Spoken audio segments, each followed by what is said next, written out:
following a car pursuit right now in Riverside. We're going live on KCAL 9 News, also on CBSN Los Angeles. The car that police are trying to get to pull over is this white Nissan Maxima you see right here. Chris Holmstrom here alongside Rachel Kim following this pursuit.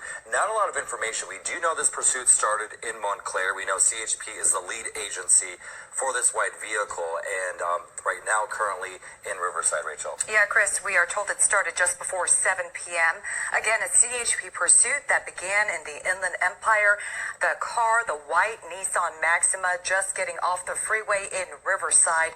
We are told that this pursuit began in Montclair with a strong armed carjacking. That means no weapon was used in this carjacking. A lot of people out of work, and you just got to hope that this person stays away from residential areas. Right now, it looks like they are in a residential area. And if the photographer can zoom out a little bit so we can get an idea of how many black and whites are following us, see at least 1, 2 right there. And, you know, at this point makes you wonder, when is this person going to pull over? Right. Definitely driving erratically for sure. Yeah, like you said, it's Sunday night.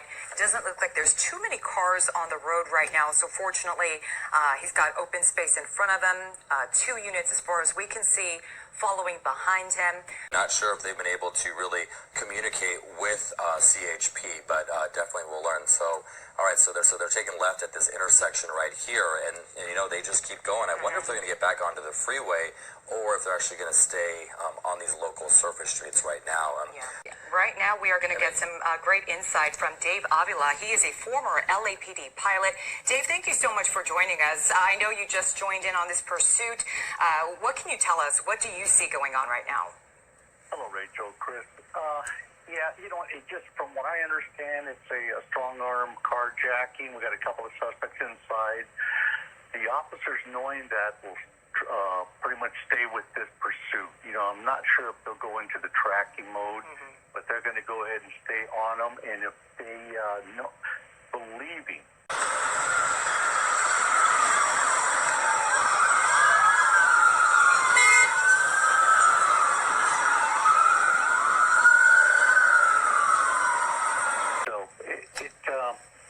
It looks like now, from what I understand, they actually came back to this area. They were, I guess, not too far from here when they executed. I'm not sure the location. They haven't waiting for a buddy of mine to send me that info. But I think that's where we're at now. Dave, we are told that the CHP has now backed off of this pursuit, and the local police agency in that jurisdiction is now following. Any insight into what happens next? Here's a maneuver right here. They're going to get it. Oh, so close. Any idea what that agency is right now? Can't see that sign on the police car. Don't forget, there's somebody. Oh, here we go. Pit maneuver to the left. We'll see. Oh. Yikes. He is definitely going much faster now, knowing that there's a patrol vehicle behind him. This is it right here. Here we go. Oh, he had a little tap, but the driver's not slowing down. Yeah. Is that a strategic move, Dave?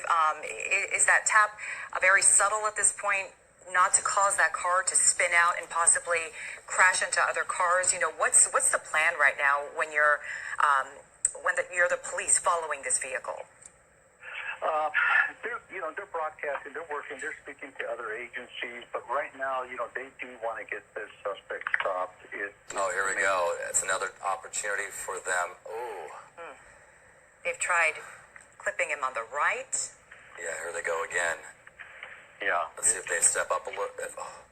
This is tough to watch, Rachel. He just came really close to that parked car. Parked car, yeah, and you got to hope no one's in there, and that's one of the hard things. Okay, another option for them, and there we go.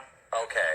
All right, we're told that's Ontario PD that just performed. Yeah. Wow. It's usually pretty quick. Like, oftentimes they'll just jump out of the car and they're like, all right, get me. But this one obviously taking a little bit more. As you said, you're not sure if it's their second strike or third strike, and who knows what happens. There we go. He's the doors are open. Yeah. Looks like a man. Desperation. There we go. Hands up. I'm not sure where the other person is. His hands are up if you look. It's on the right-hand side, still in the driver's seat. Looks like it, yeah. Yes. Yeah, I see him now. They were just taking their time, giving that suspect some time to think about what they were doing. He wanted to talk on the phone, go ahead and talk, but eventually you're going to end up getting caught. But as usual, when it comes to this type of situation, officers always try to get the driver out first. Right. And I was about to mention that point, Dave, one at a time, right?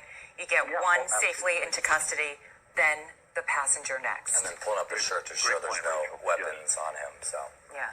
Yeah, turn around and then back up to my voice type of thing, and we'll take care of this suspect first. They'll get what they would usually call a tangle team or an arrest team. Like they're already discussing that. What officers are going to approach a suspect, take that suspect into custody, and then we'll deal with the second suspect. But don't forget, then we do have to clear that vehicle to make sure there's nobody in the backseat. Exactly. Yeah, and I was mentioning earlier, this was a carjacking, a strong armed carjacking. No weapon was used during the commission of the carjacking, but of course, that doesn't necessarily mean there might not be a weapon in the car. Correct, Dave?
Successful pit maneuver ended a CHP chase in Ontario about 40 minutes ago. It started in Montclair with a strong armed carjacking, meaning no weapon was used. yeah, and the driver sped down freeways, then went to city streets, through lights and around cars before that successful pit maneuver you just saw, which spun the car around up onto this curb, hitting that tree. The driver and the white Nissan Maxima and a passenger were both arrested. Thankfully, no one was hurt. Yeah, for sure.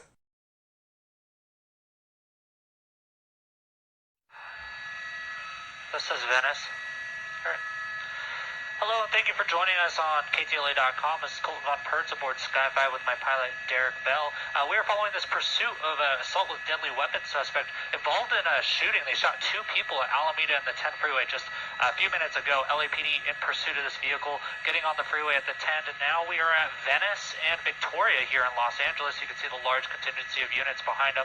It's that white SUV you see in the center of the screen. What we're hearing is that there's possibly three suspects inside the vehicle, and they do believe that the weapon's still in there as well, so it's a very dangerous situation here as LAPD attempts to apprehend these suspects. Northbound Crenshaw from Venice Boulevard. This adds a level.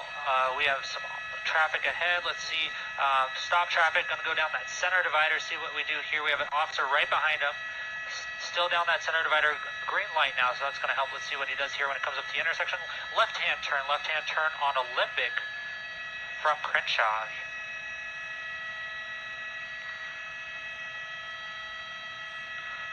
We have the opportunity to see in that front window. I'm going to double in here and see if we can see anyone inside. We do have a driver, and I do see a passenger in there, but with those tinted windows, it's hard to see much else.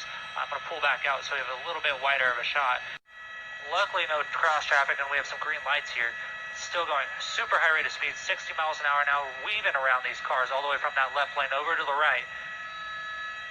Still in the 60 mile an hour range here on this road, just missing that car that was transferring into the lane. Wow, slamming on the brakes there, just missing that truck and through Highland here on Olympic westbound.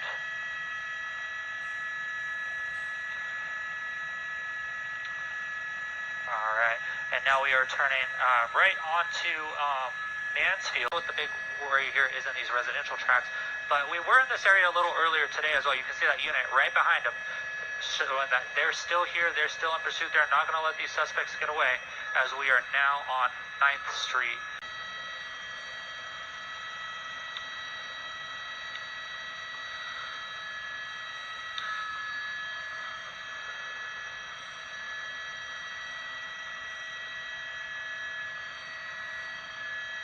It looks like what we're hearing is the suspects threw something out of the car earlier on Olympic. That was money. They threw out a large amount of money onto the street there when that door opened. We saw just a flash of that money flying out into the lanes. But this pursuit is still going on. They have officers trying to take care of that now evidence that's in the middle of the street there. But now we are back on Olympic from Longwood. Suspects slowing down here in the middle of the lanes. You see the large number of units here on scene. Typically, a pursuit only has 3 police vehicles involved in it, but this one, it seems like there's units on every corner of this pursuit. Yeah, Dave, and this looks like a high-end. It looks like a Bentley SUV, perhaps. It's hard for me to make out when we're looking down on it like that, but it does look like a Bentley SUV. And you see someone in the passenger seat with their arms out, and now I see one arm out of the driver's side, it looks like, or perhaps that is out of the back. We aren't clear at this point how many people are actually in that SUV at this point. But you see a number of black and whites all there, of course, using their doors as cover as we see the driver's side door open up, and it appears someone is getting out. And I know a lot of people at home watching this are thinking, oh, this is where it all ends. But, Dave, when you're working in a situation like this is still a very dangerous part of this pursuit, correct? Oh, absolutely. It's it's where you hopefully the suspects, and it looks like they're going to comply with the officers' demands, and of course they're going to have the driver back up, put his hands up, and I wish he wouldn't reach down to his waistband. That's not good. That looks like money falling on the ground. Is that right, Dave? Do you see that? Yeah, I see that. Yeah, it looks like they have plenty of money on them. I'd like to know where they. We'll find out where they stole it from. But Amy, here's one thing also that you don't see, and that's because there's no black and whites on the other side of the vehicle, meaning that the officers will be facing each other, and that's where the air unit directs units in. They'll have them come in from behind. They'll direct units behind them. And Dave, we're showing a little video from a little earlier where you could see money being thrown out of the window there. Yes. Yeah. Wow. Looks like something from a movie, that's for sure. Yeah, and believe it or not, I've actually seen that before where I'm not sure if they think that if they don't have any money on them, that means that they're innocent or you got to prove them wrong. It just doesn't work that way. But definitely they're going to investigate this further. But it's like getting back to the vehicle and cleaning out the vehicle. We don't know how many people are in that vehicle. We don't know if the other ones if there's any more inside the vehicle, if they're actually armed. So we have to just be as cautious as we can for everybody. Your LAPD has done this multiple times. This is what they're trained for. They have all the time in the world. They're in the position of advantage in this situation. And so they're now going to approach that vehicle and clear that vehicle of any other suspects or dangerous items. And you can see the arrest teams there still locked on those suspects, just in case there's any funny movements. But they're going to clear that vehicle, make sure there's no one else inside, back away from the vehicle. And then now we're going to see an arrest team approach the suspects and take these suspects into custody.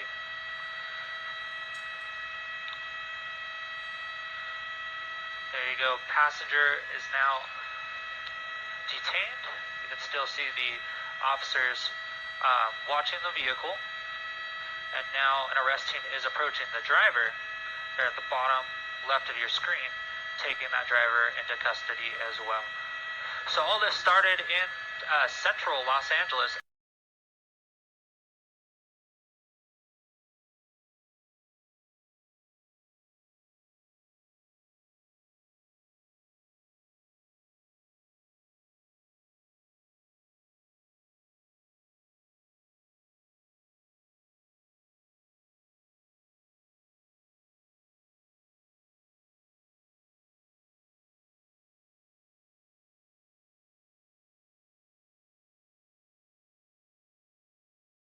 $696.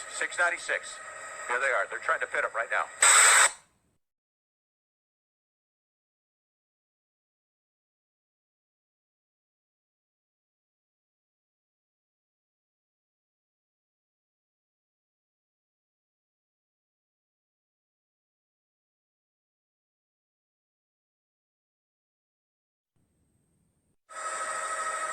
Coming out of Detroit, a Detroit police officer following this white SUV that you can see up at the top of the picture.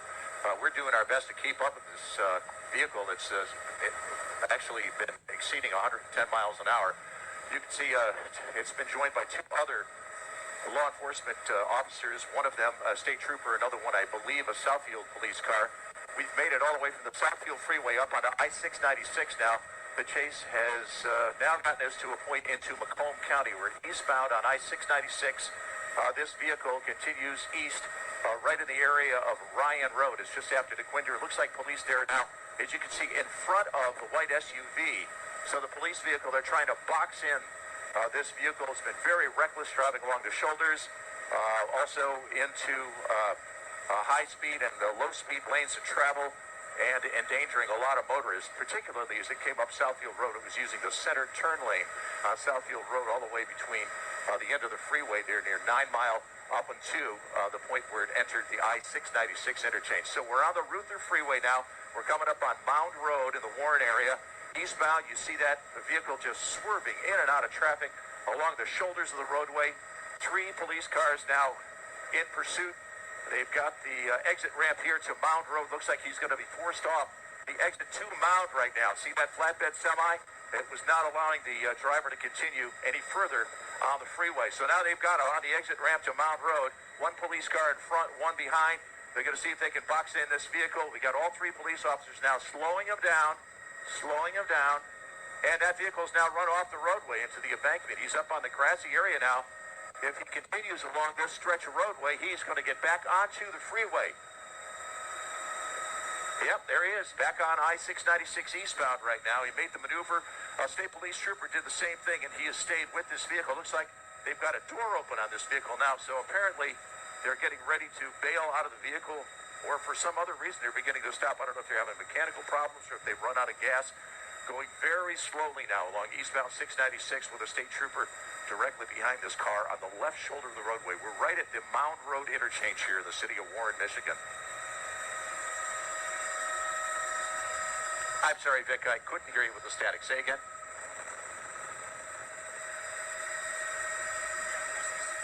We picked it up right over the city of Southfield. We had been given word about this chase coming northbound out of the area of the Southfield Freeway near I-96, so that would be in Detroit. There was 1 Detroit police car, a newer model police car, we could tell by the paint scheme, following this SUV coming north on the Southfield M39 freeway. And we joined the chase just about 4 miles north of that point. It was where the Southfield Freeway northbound ends and turns into Southfield Road, so it would be in the city of Southdale. Look at that. We saw the passenger door come open as you saw that SUV divert from the exit ramp to Mound Road in Warren back onto the freeway again. State troopers staying with the vehicle, and we saw that passenger door open. Right now, there's a standoff here with officers and the vehicle. Now stay tight. We're seeing a standoff now. They're probably, yeah. You can see the passenger door open now. There's another state trooper pulling up behind this one. They've blocked all traffic now on eastbound I-696. We've stopped traffic completely as they try to resolve the situation. And there we go. One of the suspects apparently came out of the vehicle right now, and they're putting him in handcuffs. Go back in the vehicle. Let's see. Yep, there's still someone in that vehicle. We believe that there would still be the driver inside the vehicle, with the 1 passenger now already in handcuffs. This is all taking place on the eastbound lanes of I-696 right at Mound Road. So we're in the city of Warren right now. And there we go. The second person has now been taken out of the back seat of the vehicle. So they had someone in the back as well. I-696. Chopper 7 caught it all on camera as police busted the suspects. The chase started in Detroit, where some robberies happened. The suspects led police through 3 counties before the joyride ended, and that's where 7 Action News reporter Julie Bonovich is now live in Southfield. And Julie, there were drivers trapped on that highway at the time this was happening. Sure, they were, Glenda. Some scary moments. I mean, this happened around 8 o'clock this morning, so you can only imagine what you'd be thinking and feeling if you saw this happening on your way to work. Chopper 7 picks up the chase in Southfield. By this time, you can see the suspects speed along 696 and Coolidge in a white Yukon, trying to outrun police. At one point, police cars try to box in the SUV. 1 cop car in front and 1 behind the vehicle. But the suspects escape the maneuver by riding onto the shoulder. The chase continues into Macomb County, and this is where the driver of the SUV looks like he's going to exit at Mound Road, but swerves back toward the freeway and crosses the grassy embankment to get back to 696. The SUV suddenly stops. Police pull out their guns, surround the vehicle, and order the suspects out. As both suspects open their doors and get out, police drag them the rest of the way and handcuff them. The two suspects were first spotted by police working surveillance in Detroit, where a bunch of robberies happened. Police are not sure if the two are responsible for the thefts, but say they ran when police spotted them. It seemed to me that it was very much worth it.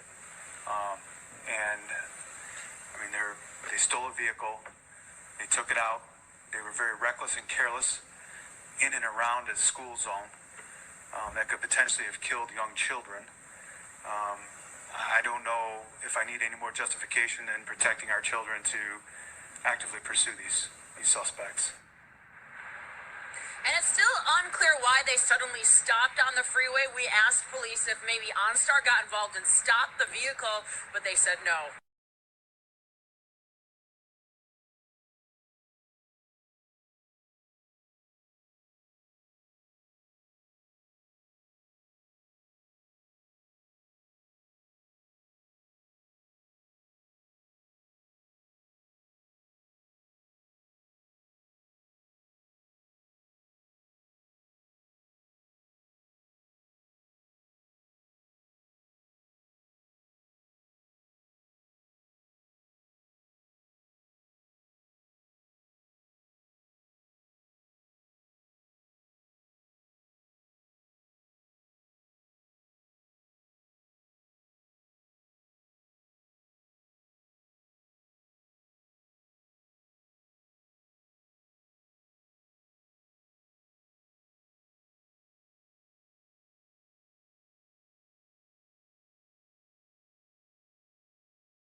We have had Chopper 11 over a chase in the southern parts of Dallas. Dramatic at times over the last 15 to 20 minutes.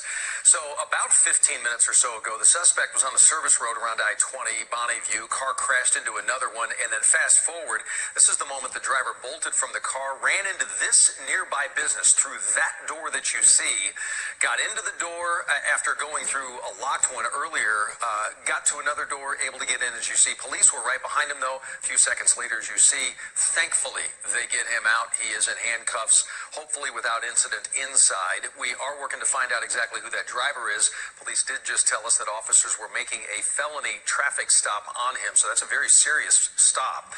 They do say that that's all they're going to share at the moment.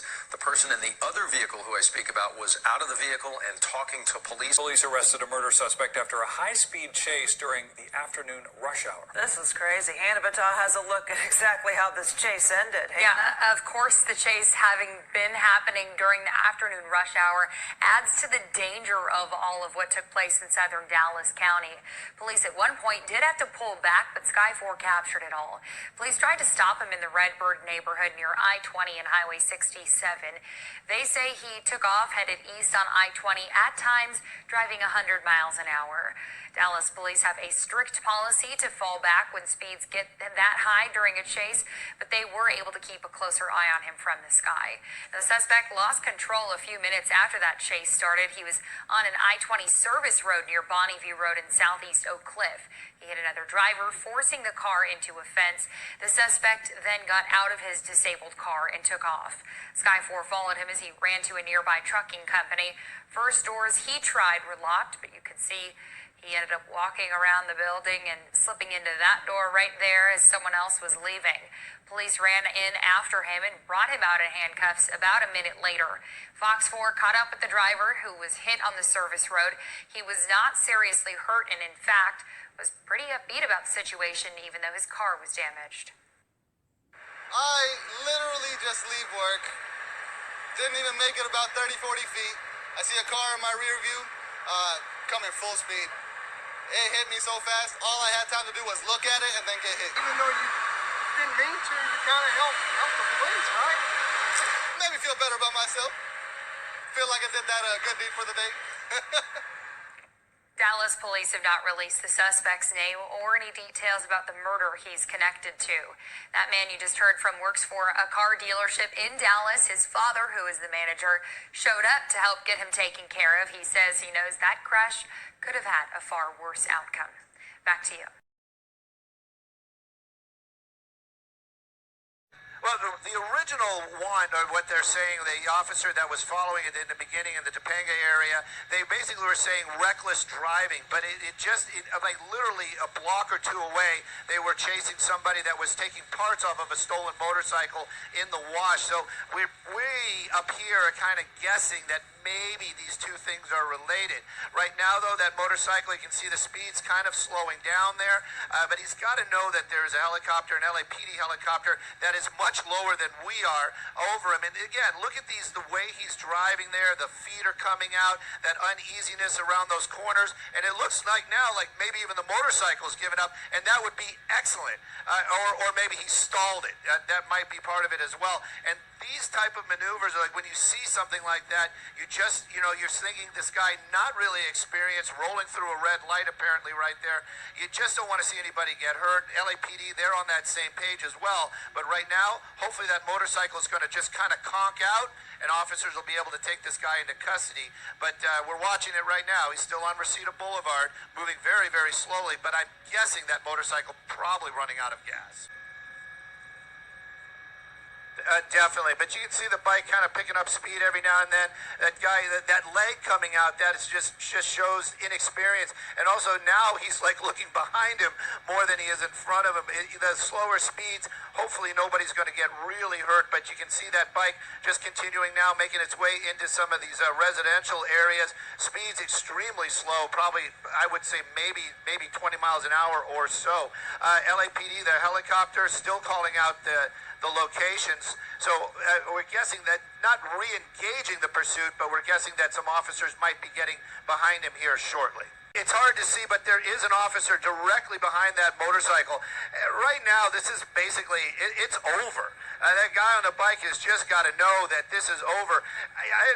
If he opens that thing up again, or if it isn't a fuel issue, or maybe just possibly he's stuck in a higher gear, doesn't know how to ride that bike, these are the things that you just don't want to see. That motorcycle definitely going to be able to squeeze in and make a couple of moves. Looks like he basically just kind of pulling over. Did he go inside the garage? Oh yeah, just pulled up in front of the house, calling it quits right there. Showing the hands and making that, still being a little bit defiant. And I guess that is never a good thing to see. These officers going to take him into custody right there.